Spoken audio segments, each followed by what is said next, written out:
I spent my whole life giving love, time, money, myself, until one night, over a table filled with food I bought, I heard something that shattered me forever. This isn't just a story of humiliation, it's a story of awakening. If you've ever felt invisible in your own home, this story is for you. Make sure to subscribe and tell me in the comments where you're watching from. I want to know your story too. I still remember the clink of crystal glasses, the low hum of jazz music floating through the house I paid for, the smell of the roast chicken I had seasoned that morning, slow cooking while I ran errands for a dinner I wasn't even supposed to be part of. But I was there, because Olivia had forgotten to tell me her parents were coming over. Again. And the house needed to look perfect. Again. I should have known better than to stay. I should have known what was coming the moment her mother looked at me with those half-curious, half-condescending eyes and asked, "And you are?" Olivia didn't miss a beat. "Oh," she said, laughing like it was the funniest thing in the world. "That's Margaret, our unofficial maid. Keeps the house running." Everyone laughed. Even Ethan, my son. I just stood there, holding the empty wine bottle I had brought up from the basement. I smiled, politely, as if I didn't feel the floor disappear beneath my feet, as if my heart wasn't crumbling piece by piece. I excused myself, set the bottle on the counter, and walked slowly to my bedroom. They kept laughing behind me. Not one of them, not my own son, bothered to correct her, to say that's my mother, to say anything. That night, I didn't sleep. I sat on the edge of my bed, staring at the door I'd painted myself years ago when we first moved in. I remembered the day I signed those mortgage papers. My name, my credit, my down payment. Ethan had just graduated college. Olivia wasn't even in the picture yet. They had nothing. I gave them everything. And now I was the maid. The next morning I made coffee like I always did. I fed the cat Olivia pretended to like. And when she came downstairs in her yoga outfit, too busy on her phone to even say good morning, I stood there and waited. She looked up eventually. I handed her the keys. All of them. The front door, the back, the garage, the mailbox. "What's this?" she asked, her manicured brow furrowed. I smiled. "Good luck paying the mortgage now." She blinked. "What?" I walked past her, down the hall, past the photos I had framed, the furniture I had chosen, the walls I had painted. I didn't take anything, just my purse and the coat I'd worn when I brought Ethan home from the hospital. I didn't even say goodbye. I heard Ethan calling my name as I opened the door. I didn't stop. He ran after me barefoot in the driveway, but I kept walking. I didn't slam the door of the car. I closed it gently, calmly, because something inside me had snapped, but not in the way you think. It wasn't rage. It wasn't grief. It was clarity, and that was the most terrifying thing of all, because clarity is quiet. It doesn't scream. It doesn't beg. It just knows, and I knew for the first time in my life that I was done. I didn't know exactly where I was going, but I knew where I wasn't staying. The last thing I saw in my rearview mirror was Ethan standing in the driveway, stunned. He had no idea how much he'd just lost, and neither did I, yet. They say you don't realize you were drowning until you finally breathe. That first night in the small apartment left to me by my great-aunt Ruth, it wasn't freedom. Not yet. It was silence, thick, echoing silence that settled over everything like dust. The apartment smelled like time, old floorboards, yellowed wallpaper, a heater that groaned like it had seen better decades. I dropped my bag on the kitchen table and stood there, unsure if I was supposed to cry or laugh. I did neither. I just stood, staring at the chipped tiles, remembering the home I had just walked away from. But it wasn't a home anymore. Not for me. Over the next few days, I moved like a ghost. I slept on the couch because the bed frame in the bedroom was broken. I ate peanut butter sandwiches and microwaved soup. I didn't call anyone. Not because I had no one, but because no one had called me. Ethan didn't text, didn't email, not a single word. I suppose Olivia had told him not to. Or maybe worse, maybe he just didn't care. I kept thinking about that dinner, about the way they laughed, about the way he laughed. I raised that boy, alone, after my ex-husband left. I gave up my career, my plans, myself. I cleaned motel rooms at night and stocked groceries at dawn just to keep a roof over our heads. And when my parents passed and left me that insurance money, I used it all to buy a house, a home. I never asked for rent, never made him pay a dime. And somehow, in Olivia's version of the world, I had become the help. I started writing at night, Old spiral notebooks, the kind I used to buy for Ethan in middle school. I filled page after page, not for anyone to read, just for me. I wrote things I had never said out loud, about how I used to stand in the kitchen and wait for him to say thank you, about how I'd cry in the garage when they'd go out to dinner and not invite me, about how I pretended to be asleep so I wouldn't hear them mocking my TV shows in the living room I paid for. And then one day, while looking for a light bulb in the upstairs storage closet, I found the old metal trunk Ruth used to keep under her sewing machine. Heavy, rusted. I pried it open, expecting thread and buttons. Instead, I found envelopes, dozens of them, and one in particular that changed everything. It was addressed to me, in Ruth's familiar handwriting, dated nearly 3 decades ago. If you're reading this, it means you've come back, and I'm sorry you had to. My heart pounded as I unfolded the pages. They were yellowed, fragile. Inside were copies of hospital forms, notes, and a single photograph of a newborn wrapped in a hospital blanket, not Ethan. There was a name, Michael Jameson. I read the letter 3 times before it made any sense. Ruth had been a nurse at the hospital where Ethan was born. She said she always had doubts. She'd seen something odd in the nursery the night I gave birth, a last-minute room switch, a confusion with the tags. But by the time she raised the issue, it was too late. The babies had already gone home. She never told me, said she was afraid, said she hoped she was wrong. But then, years later, she found a document buried in her files, a quiet settlement from the hospital to another family. And that's when she knew. Ethan wasn't my son. My hands trembled. I thought I might pass out. I stared at the photo, at the name, Michael Jameson. My mind refused to process it. Because if this was true, who was Ethan? Who was I to him? And then something strange happened. I didn't feel grief. I didn't feel rage. I felt free. Not because I didn't love Ethan, but because suddenly all those years of pain, of feeling like a stranger in my own life, made sense. Maybe that coldness I always felt from him. Maybe it wasn't imagined. Maybe he always felt like a stranger. And maybe I wasn't crazy after all. I spent the rest of the night reading every paper in that trunk. Ruth had kept it all. DNA reports, affidavits, a small article about the Jameson family, successful, educated, local, and still living in the same town. My real son had been here all along, growing up just a few miles away. I folded the letters back carefully, placed them in a new envelope, and put them in my nightstand drawer. Then I looked at myself in the mirror for a long, long time. I didn't recognize the woman looking back at me, but for the first time in a long time, I wasn't ashamed of her. She was broken, yes, but she was waking up, and the world had no idea what that meant yet. There's a kind of silence that doesn't feel peaceful. It feels punishing. That was the kind of silence I lived in for weeks after reading Aunt Ruth's letter. I didn't know what to do with the information. I carried it inside me like a live wire, dangerous to touch, impossible to ignore. I didn't reach out to Ethan. I didn't go looking for Michael. I just existed. Each day, I woke up, made a single cup of coffee, stared out the dusty kitchen window, and tried to understand who I was now. The Margaret who raised Ethan wasn't the same woman who read those letters. That Margaret was a mother, a wife once, a caregiver, a giver of everything. But who was I without that identity? One evening, the heater went out in the apartment. I lit a candle and bundled myself in blankets, curling up on the couch with the hospital files in my lap. I must have read them 100 times, every line, every signature, every timestamp. It all checked out. It was real. My real son, Michael Jameson, was born on the same night as Ethan, in the same wing, in a hospital that would later settle quietly with another family, hoping the truth would never surface. Ruth had made copies of everything before she passed. She left me the pieces of a truth that had been stolen from me. I felt grief, but not for Ethan. I grieved the time, the moments I could have had with Michael, the birthday parties, the first days of school, the scraped knees and science projects, all those things I thought I was doing for my child. They were meant for someone else, and yet, somehow I didn't feel hatred toward Ethan. My love for him hadn't been biological. It had been unconditional, or so I thought.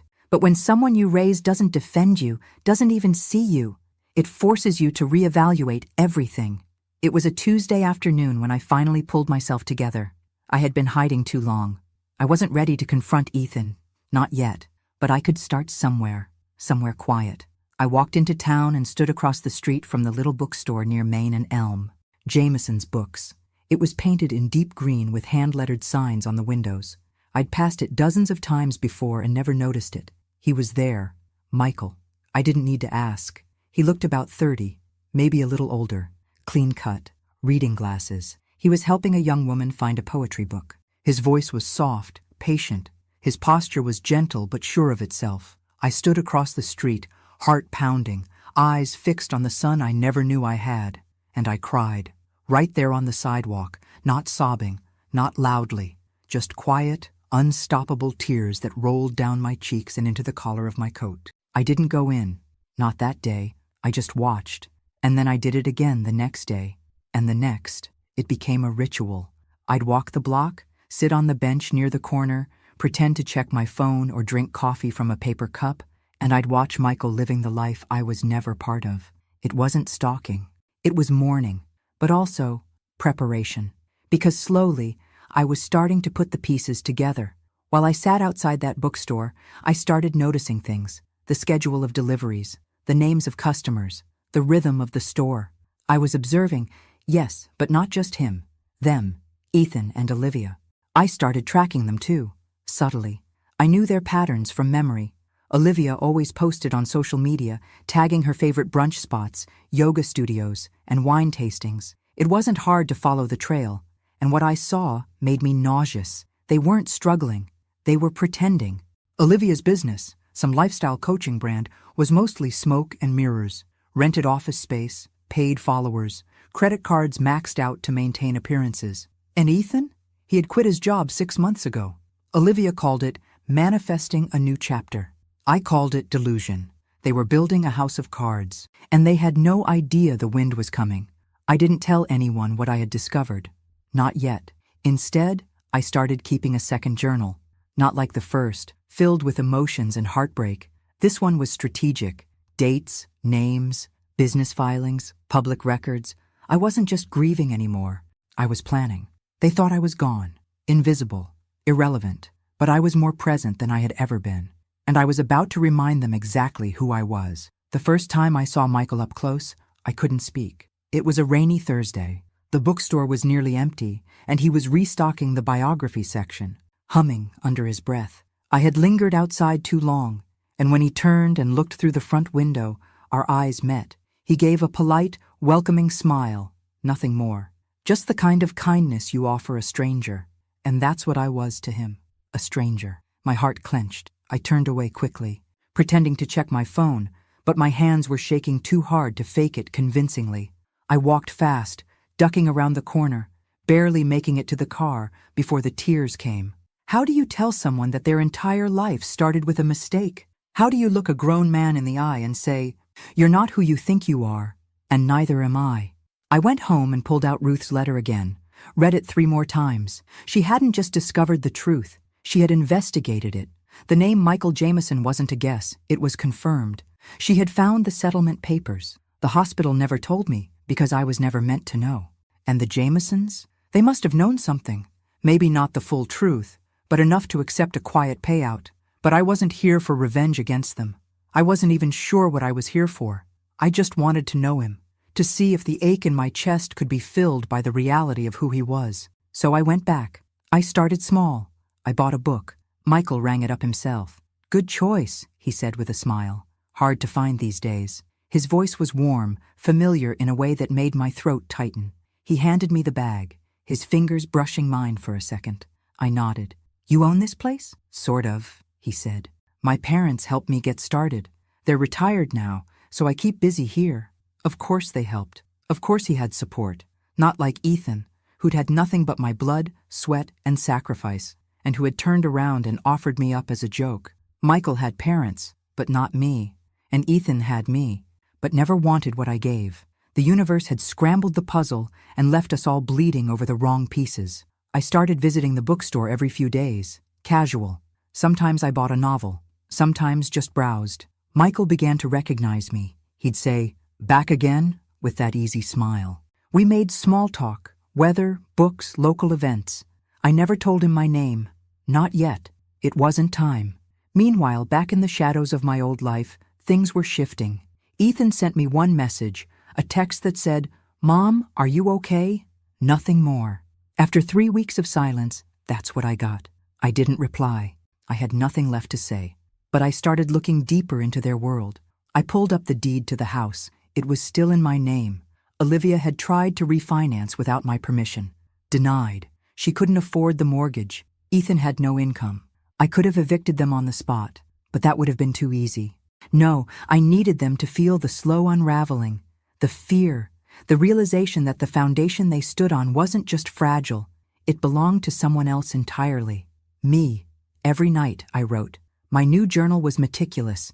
Every receipt, every conversation, every time Michael mentioned a hobby, a favorite author, a childhood memory, I wrote it down, not to use against him, but to understand the son I never got to raise. And in between the lines, I began to see the truth more clearly than I ever had before. Ethan didn't treat me poorly because he was switched at birth. He treated me poorly because he chose to, because Olivia gave him permission to, because somewhere along the line, he stopped seeing me as someone to respect and started seeing me as someone to dismiss. But Michael, he didn't know me at all, and yet he treated me with more kindness in 5 minutes than Ethan had in 5 years. I wasn't ready to tell him. Not yet, but I was close. And when the time came, I wouldn't just tell him who I was. I would tell him everything, about the hospital, about the switch, about the life that was stolen from us both. But first, I had to finish watching the collapse of the life I had already left behind. Because once the final piece fell, I wouldn't be looking back. I never planned to become a shadow in my own story. But sometimes the only way to see people clearly is to step out of the light. After that day in the bookstore, things shifted inside me. Not suddenly, but like a slow sunrise creeping across a frozen field. Quiet, inescapable. I didn't rush anything. I wasn't just trying to reconnect with a son I never knew. I was trying to reclaim myself. I began walking a little taller, speaking a little stronger. I bought a second-hand laptop and began typing my notes into files. Evidence, timelines, names. This wasn't a diary anymore. It was strategy, survival. And one thing became crystal clear. Ethan and Olivia's world was held together by duct tape and lies. The house they lived in, my house, was still under my name. Olivia's lifestyle business, Olivia Ascends, was a fabricated empire. Fake clients, fake testimonials. She'd built a brand on buzzwords and filters, selling personal growth advice while driving a leased luxury car she couldn't afford. I found the LLC paperwork online. I checked tax records. I looked up business reviews. Every post she made was curated. Every event they attended was a photo op. And behind it all was debt. So much debt. Maxed out cards. A defaulted private loan. Ethan's student debt, still unpaid. They were suffocating under a mountain of bills, but too proud to say a word. Or maybe too arrogant. That's when I knew. If I pulled just one string, everything would fall. But I didn't. Not yet. Because I had one more step to take first. Michael. I still visited the bookstore and he still didn't know who I was. But each interaction chipped away at the fear. We talked about books, about life, about small things, TV shows, good coffee, city noise. Once we sat at the tiny cafe next door and he told me about how he almost became a teacher. But his love for books pulled him into business. "You remind me of someone," he said once, sipping his tea. "Someone I can't place." I smiled. "Maybe a librarian?" He laughed. "Maybe." That moment stayed with me for days. I didn't just like him. I recognized him. Not just by the file I had read or the photo Ruth left me, but in the way he treated people, in the way he listened, the quiet strength in him. It felt like mine. It was in his posture, his calm, his presence. I started dreaming about a different life, one where I'd raised him, one where we baked cookies in the kitchen, where I took him to soccer games and cheered from the sidelines. I could picture it so vividly it made my chest ache, but I couldn't go back, so I planned for what was next. The first thing I did was call a lawyer, not for revenge, for justice. I wanted the house sold. I had every legal right to it. I made the down payment, paid every bill, and never signed it over. Ethan had always said, "We'll put it in your name later. No rush." Of course, there was no rush. For him, I was paying everything. Now I wanted my name back, my rights, my home, if not physically, then legally. I met with an attorney downtown, A woman about my age, sharp and direct. She listened without judgment. When I told her what happened, she nodded slowly and said, "We'll file the motion this week." I signed the papers with a steady hand. That evening, I walked past the house. The porch light was on. Olivia was sitting on the swing, scrolling on her phone, glass of wine in hand. Inside, Ethan was on the couch, playing video games. Their lives were running on autopilot. No idea that the ground beneath them was already shifting. It wasn't about punishing them. It was about restoring balance. And when the house sold, they would feel what I had felt for years, powerless. And maybe, just maybe, they'd understand what it meant to be discarded. I didn't slam doors. I didn't scream. I just watched, waited, and walked away. The first domino had fallen, and none of them even knew it yet. I've always believed that silence is stronger than noise, that true strength isn't in how loud you fight, but in how deeply you know you're right. The day the official notice went out to Ethan and Olivia, I was sitting at a cafe near the courthouse, stirring honey into my tea with a calm I hadn't felt in years. My lawyer said they'd receive it by a.m. sharp. My phone buzzed. Ethan. I stared at the screen until it stopped ringing. Then I turned it over and let the silence speak for me. It wasn't that I didn't want to hear his voice. I just wasn't ready to hear him lie. Later that afternoon, I checked my email and saw his message. It wasn't long. Just, "Mom, what are you doing? Please call me. Olivia is freaking out." Of course she was. The mortgage was due, and now they couldn't refinance, because the person they thought was too weak to matter was the one holding the deed, and they never saw it coming. A week later, I got another call. Olivia this time. I didn't answer her either. She left a voicemail, her tone tight, barely controlled. "Margaret, we really need to talk. This is all it's a misunderstanding. Ethan says you're going through something, and we're here to support you. But you're putting our lives at risk, and that's not fair." I listened twice. She called the house hers, and my silence, it became sharper, more deliberate. They didn't understand yet, but they would. 2 days later, Ethan showed up at my apartment. I saw him through the peephole before he even knocked. Hair uncombed, dark circles under his eyes, a man unraveling. I didn't open the door. He stood there for a long time, knocked once, then again, then said, "Mom, please, don't do this." I stood on the other side, my hand on the knob, but I didn't turn it. I let him sit in the discomfort of being unheard, just like I had for years. The following week, my lawyer finalized the paperwork to list the house. I would get the full profit, every cent, legally, ethically, emotionally. All of it was mine. Olivia tried to fight it. She claimed contribution of value. My lawyer smiled and said, "Let's see her prove it in court." She couldn't, because she never invested in anything but appearances. And now, those were crumbling, one filter at a time. Word got out. Olivia's parents stopped commenting on her social media posts. Clients began backing out. She made a video trying to explain the unfairness of generational property law. People saw through it. And I didn't post a thing. I just kept showing up at Michael's bookstore. We had coffee again, talked about an old novel we both loved. He recommended a memoir to me. "It's about grief," he said, "but also forgiveness." I nodded, swallowing the lump in my throat. "I think you'd like it," he added. Maybe I would, but not yet. I wasn't done grieving or forgiving. At home, I began boxing up old photos, pictures of Ethan as a baby, school portraits, birthday parties where I did all the work and none of the credit. I didn't throw them out, but I put them away, because the woman who had spent her life giving everything was gone. And the woman who took her place, she wasn't angry. She was awake. The papers were signed. The house was going on the market. And somewhere inside that green bookstore across town, my real son laughed at something a customer said, completely unaware that his life was about to change too, but in the best way. Because not all losses are tragedies. Some of them are beginnings in disguise. I always thought masks were something people wore at costume parties, but Olivia wore hers like a second skin, flawless, smiling, unshakable. The kind of woman who always knew how to pose for a photo, how to angle her voice just right in public. But the thing about masks, eventually, they crack, and I was about to shatter hers completely. The idea came to me one morning while browsing the local business directory.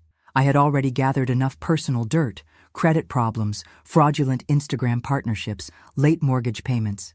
But I wanted more than rumors. I wanted facts. Something concrete, something they couldn't spin.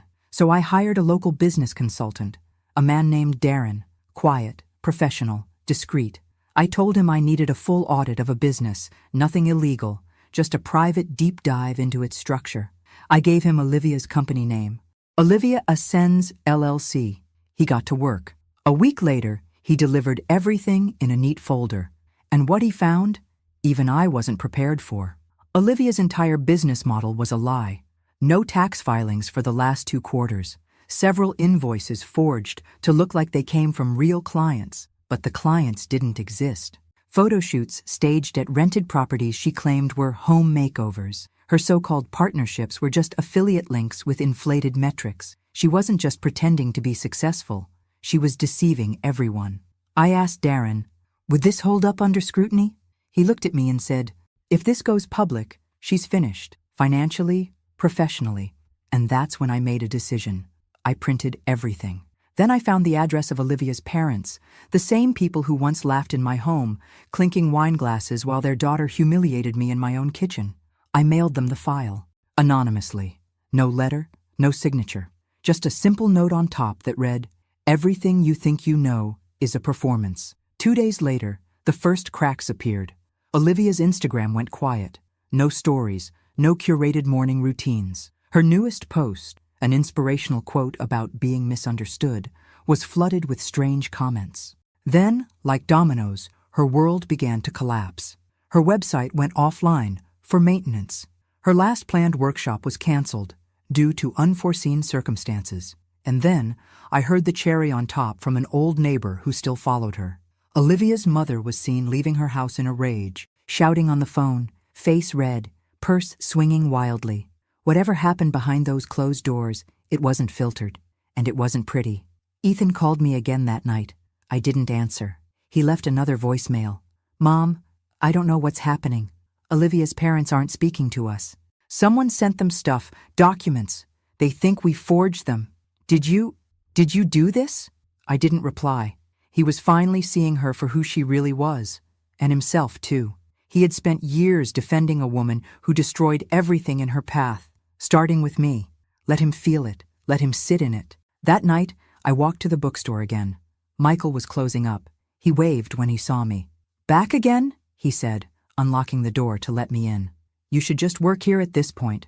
I smiled. Maybe I should. We sat on the floor, surrounded by stacked paperbacks. He was cataloging a new shipment. I helped without being asked. Why do you come here? He asked, not unkindly. The question caught me off guard. I looked at him. Really looked at him. He had my eyes. I hadn't noticed before. I like the way it feels in here, I said. Like, nothing's pretending to be something it's not. He tilted his head, considering me. Me too. We worked in silence after that. No small talk, no more questions. But in that quiet, something settled between us. Not truth, not yet, but something close. A thread connecting us. And for the first time, I didn't feel like a ghost in someone else's life. I felt seen, and the woman who once stood invisible in her own kitchen, she was gone. In her place stood someone they never expected, someone they never should have underestimated. I used to think heartbreak came in one big blow, like a car crash or a door slamming shut. But it's not like that. Not always. Sometimes it comes slowly, like water leaking through a roof, drip by drip, until one day the whole ceiling collapses. And Ethan? He was finally standing under the flood. The news had reached him by then. The house was officially listed. The mask Olivia wore had crumbled, her business exposed, her reputation unraveling. And with nowhere else to point the blame, Ethan did what he always did. He came running to me. I heard the knock before I saw him. It was a quiet afternoon. I was just finishing a cup of tea when the sound echoed through the apartment. 3 soft raps, hesitant, like the knock of someone who didn't know if he'd be welcomed or slammed. I opened the door slowly. He looked like he hadn't slept in days. Unshaven, thinner than I remembered, shirt wrinkled like he pulled it off the floor. Mom, he said, voice cracked. Can I come in? I didn't answer, just stepped aside. He walked in and stood in the middle of the room like he didn't know what to do with his body. For a long time, neither of us spoke. Finally, he broke. Why are you doing this? He asked. To us? I almost laughed. Us, as if there had been an us in years. I sat down in the armchair across from him, calm, composed. I'm not doing anything to you, Ethan. I'm doing something for me. His jaw clenched. You're selling the house. My house. I grew up there. And you gave it away, I said, my voice low. You let your wife turn me into your maid.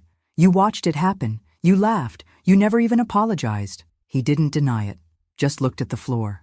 I thought you were just being dramatic, he mumbled. I didn't know it hurt you like that. I stared at him. That's the problem. Ethan, you never bothered to know what hurt me. You just assumed I'd always be there, cleaning up after you, paying your bills, nodding along while you let that woman chip away at who I was. He flinched. Olivia's not who I thought she was. That's not news to me.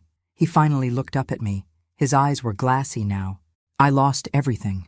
I didn't blink. No, you gave it away. Silence stretched between us. I miss you, he whispered. I sat up straighter. I raised you, I said, fed you, clothed you, sacrificed for you, and you let me be humiliated in the house I bought. His lip trembled. I thought she was helping me. I thought we were building something. You built a lie, I said, and now it's falling apart. He stood then, pacing the room. So that's it? You just walk away? I got up, walked over to the drawer by the kitchen, and pulled out the envelope Ruth left me. I held it in my hands. I'm going to tell you something now, I said, and I need you to listen. Really listen. He nodded, confused. I handed him the envelope. These are your birth records. Read them. He sat, opened it slowly. His brow furrowed, then fell. He read the letter, the hospital files, the DNA test Ruth had quietly ordered after all those years. He looked up at me, eyes wide. This can't be real. It is. You're saying I'm not your son? I'm saying you weren't born to me, but I raised you as if you were. I gave you every piece of me, even when you didn't want it. He went pale. So who's your real son? I didn't answer. He sat there, shell-shocked, mouth open, pages trembling in his hands. I don't know who I am anymore, he whispered. Now you know how I felt, I said. For years. He didn't cry. Not really. But something in him broke, and I saw it happen. Not with anger, not with satisfaction, just peace. Because I finally said what needed to be said. I walked him to the door. He turned, eyes pleading. Can we fix this? I met his gaze. I don't know, I said, but it's not my job to try anymore. And I closed the door gently behind him. Not with spite, but with finality. Because for the first time in my life, I wasn't the one holding it open. It took me 3 days to decide how I was going to do it. I practiced the conversation in front of the mirror, in my car, even in line at the grocery store with my hand clutched around a basket of oranges, whispering lines I could barely finish. I'm your mother. There was a mistake. You've lived a life that wasn't meant to be yours, and so have I. But nothing sounded right. Because how do you drop a truth like that into someone's life and expect them to survive the impact? Still, I had to try. Michael was in the bookstore, like always. The light inside fell through the windows in golden beams, softening the shelves and scattering shadows across the hardwood floor. It felt like a sacred space, a place where truth belonged. When he looked up and smiled, I almost turned around and walked away. But I didn't. Hey, he said, you came at the right time. We just got a new batch of rare poetry editions. I swallowed the lump in my throat. Actually, I said, I came to talk. He studied me for a second, sensing something in my voice. Sure, come on back. He led me through a side door to a tiny break room, a kettle on the counter, a mismatched couch, a chipped table. Real life, no filters. We sat. I've been coming here for a reason, I started, twisting my hands together. I figured, he said softly. You have? You're not exactly here for the books. I gave a small, sad laugh. No, I'm not. Then I took out the envelope, Ruth's letter, the birth records, the DNA proof, and set it on the table between us. What's this? He asked, cautious. Something that's going to change everything. He looked at me, waiting. 30-some years ago, I said, my voice breaking. There was a mistake at the hospital. 2 babies, switched at birth. His eyebrows drew in, confusion blooming across his face. My son, I said, was given to another family. He went very still, and theirs was given to me. He didn't say anything for a long moment. I raised him, I continued, loved him with everything I had, but he He didn't love me back. Not really. His eyes searched mine, slowly connecting pieces I wasn't saying aloud. You think I know you are. He looked down at the envelope, picked it up with trembling hands. Inside were the documents, the timeline, the explanation, Ruth's letter, with her quiet confession. He read in silence. Every second stretched into forever. When he finished, he didn't look at me right away.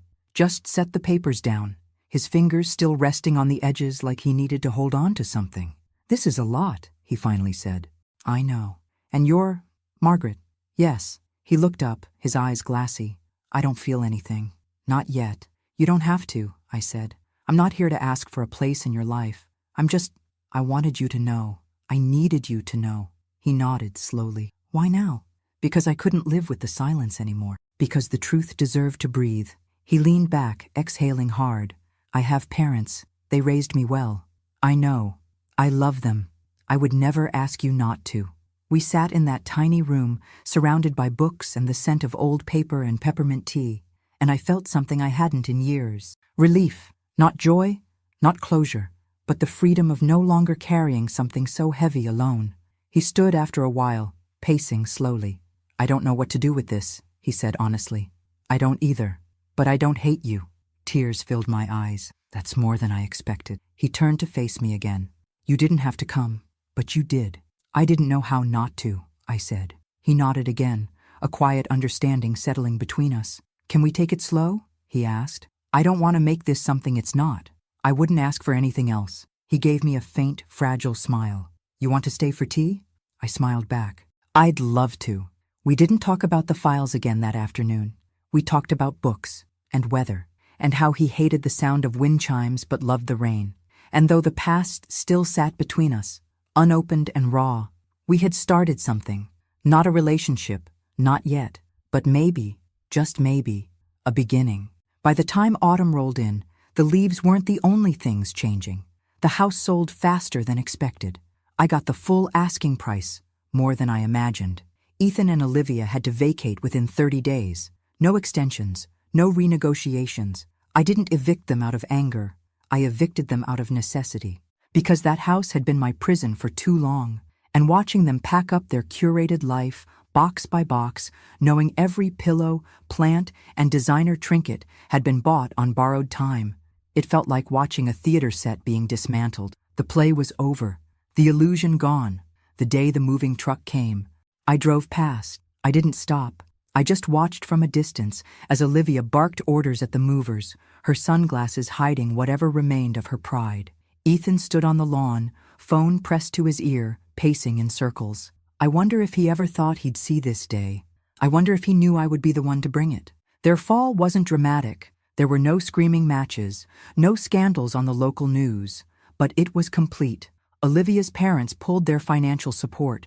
Her business lost every major sponsorship. Her brand, once pristine, was now whispered about in corners of town.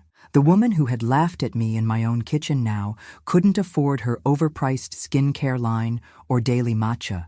Ethan tried to get a job, any job, but with no degree, no references, and no recent experience, doors didn't open.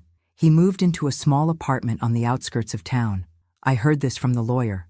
I didn't ask, but I also didn't celebrate, because this wasn't about revenge. It was about truth, about consequences. Meanwhile, my life, quietly, steadily, was becoming something new. Michael and I continued meeting, always casually, coffee, book discussions, shared articles and little comments about life. He asked about my writing once, and I told him I'd started working on a memoir, that I had a story to tell, even if I never published it. He said, "You should. Stories like that matter." He still didn't call me Mom, and I didn't expect him to. That wasn't the point. We were building something not out of obligation, but out of choice, and that made all the difference. One afternoon, we walked through the farmer's market together. He picked up a jar of apple butter and laughed. My mom used to make this, every fall. Something about the way he said my mom. It didn't sting. It felt, okay, natural, right, because he had a mom, and I had a son who didn't see me until it was too late. Some nights, I sat alone with my tea, wondering if Ethan was sleeping on a mattress or a floor, if Olivia still wore her silk robes, if they looked at each other now and saw all the things they'd ignored before. I didn't miss them. I missed the idea of what we were supposed to be. But grief like that, it's a shadow. It fades, little by little. And pride? That grows, especially when you learn to love yourself more than you loved their approval. I walked through my old neighborhood one last time before the sale closed. Not to haunt it, just to say goodbye. I passed the school Ethan used to attend, the park where I pushed him on swings, the grocery store where I'd count coupons to afford his favorite cereal, and I let it all go, because I had given everything I had to a family that never gave back. And now, I was giving to someone who might never call me mom, but still looked at me with kindness, with curiosity, with respect. Sometimes you don't need redemption, you just need peace, and I was finally starting to feel it. It was early November when I got the text from Ethan. Just one line. Can we meet? Just once. I stared at it for a long time. It had been weeks since I'd last seen him. Weeks of silence, of distance that felt heavier than any argument we could have had. But something about the tone. It wasn't angry or desperate or accusing. It sounded like surrender. We met at a small park on the edge of town, the kind with rusted benches and a trail that looped around a dried-up pond. I picked the spot because it was neutral. No memories, no ghosts. He was already there when I arrived, sitting on a bench with his hands clasped between his knees. He looked up, and for a moment, he reminded me of the boy he used to be. Awkward, unsure, waiting for direction. I sat down beside him, careful not to sit too close. He cleared his throat. "I'm not here to ask for anything," he said. I nodded, saying nothing. I wanted to understand. I reached into my bag and pulled out the manila envelope. Again. The one with Ruth's letter. The documents. The DNA results. I handed it to him without a word. He didn't open it. Just held it in his lap, like he'd already read it 1,000 times. "I did a test of my own," he said. "After you told me. Same result." I nodded again. "I spent weeks trying to figure out what to do with it," he continued. "And I kept thinking, if I wasn't your son, then what was I?" I looked at him then. Really looked, and I said softly, "You were my child, but I treated you like, I know how you treated me." He winced. "I'm not asking for forgiveness," he said quickly. "I don't deserve it." "You don't," I said plainly. "But that doesn't mean I hate you." He turned toward me, eyes wet. "Then what does it mean?" "It means I finally love myself more than I love the idea of you." The silence that followed was thick with meaning. He bowed his head. "I thought I was protecting Olivia, standing by her, but I was just hiding behind her, wasn't I? You let her rewrite the story, and you handed her the pen." He nodded slowly. "I wish I could undo it. You can't." We sat like that for a while, two people who had shared a life built on a lie, unraveling it in the cold November air. Then he said something I didn't expect. "I hope he's good to you." I looked at him, startled. "Michael," he clarified. "Your son." A breath caught in my throat. "He's kind," I said. "Gentle." He smiled faintly. "I guess some of that came from you then." We both laughed, tired, soft, not joyful, but not bitter either. "I don't want to be in your life if it hurts you," he said finally. "But if there's ever a place for me, just a corner of it." He didn't finish the sentence. He didn't need to. I stood and looked out at the pond, leaves scattered like ashes across the surface. "I'll think about it," I said. He nodded. "That's more than I hoped for." As I turned to leave, I placed my hand on his shoulder for just a second. And that was it. The final moment. Not closure, but understanding. And that, I realized, was enough, because I didn't need to fix him anymore. I didn't need to be fixed either. I just needed to be free. And I was. I really, truly was. I always thought the word freedom sounded too big, too lofty, like something reserved for speeches and parades, not something someone like me could actually live. But when I turned the key on the front door of Michael's bookstore that morning, I finally understood what it meant. He had called me the night before, said he had something to show me. His voice was casual, but there was a weight to it, something simmering beneath the surface. I walked in and saw him standing by the back wall, where a new wooden sign had been hung above an arched doorway. The sign read, "The Next Chapter." I smiled. "What's this?" He handed me a single brass key, small, simple, polished. "It's a new section I'm opening. Cozy reading space, coffee corner, community talks. I wanted it to feel like more than just a store. I wanted it to feel like belonging. I turned the key over in my hand. And you want me to open it? He looked at me, serious now. I want you to have it. I stared at him. He continued, his voice soft. You gave someone your whole life. They treated you like furniture, like background. But I see you. I don't need you to prove anything to me. You've done enough. Tears welled in my eyes. I blinked them back. You don't have to do this, I whispered. I know, he said. But I want to. I walked toward the door under the sign and slid the key into the lock. It turned smoothly. Inside, warm light filtered through tall windows. Shelves lined the walls, already half-stocked with classics and memoirs. A rug in the center, a worn armchair, a small table with a tea set. It felt like a room from a dream I'd forgotten I had. I turned around, completely undone. Michael, he smiled, consider it yours, for however long you want it. I walked into the center of the room and stood still, breathing it in. The scent of new wood, paper, and possibility. That night, I sat in the apartment one last time, the old notebook on my lap, the last page still blank. I wrote, I was a woman who gave until I vanished. Then I became the woman who took it all back, not with rage, not with fire, but with silence, with truth, and with the kind of strength they never saw coming. The next day, I finalized the donation, A portion of the house sale went straight to a foundation that supports women starting over, those dismissed, discarded, underestimated, just like I was. They called to thank me, but I didn't need thanks, because every time I stepped into that bookstore, into the next chapter, I remembered who I was now. Not Ethan's mother, not Olivia's maid, Margaret Walker, woman, survivor, author of her own ending. I never needed permission to start again, just a key.